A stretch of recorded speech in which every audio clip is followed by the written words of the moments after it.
شوال کے 6 روزے رکھنا رمضان المبارک کے بعد، اس کا کیا مسئلہ ہے؟ چنانچہ شوال المکرم میں عید کے دن کے بعد سے مہینہ ختم ہونے تک 6 روزے رکھنے کی بڑی فضیلت کتابوں کے اندر اور حدیثوں کے اندر ملتا ہے۔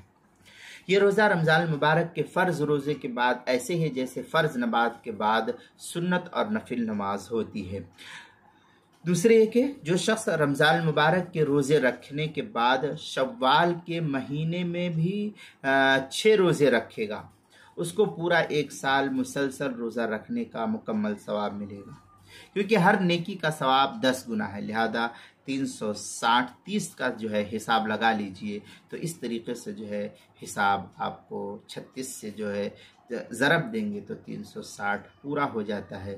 یہ جو ہے پورے سال مسلسل روزہ رکھنے کا ثواب ملے گا۔ چنانچہ مسلم شریف میں روایت ہے ان عمر بن ثابت بن حارث الخزرجی ان ابی ایوب الانصاری انه حدثه ان رسول اللہ صلی اللہ علیہ وسلم قال من صام رمضان ثم اتبعه 6 من شوال كان كصيام الدهر۔ یہ مسلم شریف کی روایت ہے، جلد نمبر 1 صفحہ نمبر 369، باب استحباب 6 من شوال اتباعا لرمضان۔ یہ کتب خانہ قدیمی کتب خانہ کراچی پاکستان کا چھپا ہوا نسخہ ہے، اس کے اندر۔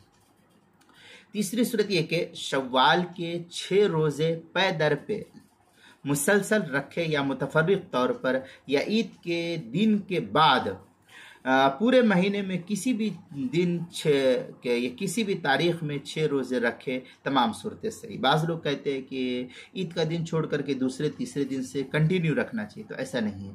عید کا دن جو پہلی شوال ہوتی ہے، پہلی شوال کو چھوڑ دیجئے، اس کے بعد دوسری سے لے کر کے آپ کا جو 30 دن کا جو مہینہ ہوتا ہے، اس پورے مہینے میں کسی دن بھی رکھے تو یہ شوال ہی کا روزہ شمار کیا جاتا ہے۔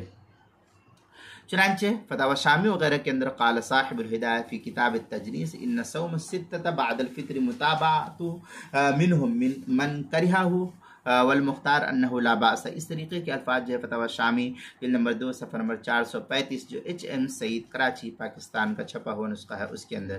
اسی طریقے سے روزے کے مسائل کا انسائکلوپیڈیا حروف تہجی شین، عنوان ہے شوال کے 6 روزے، صفحہ نمبر 130 پر اس کو نقل کیا گیا ہے۔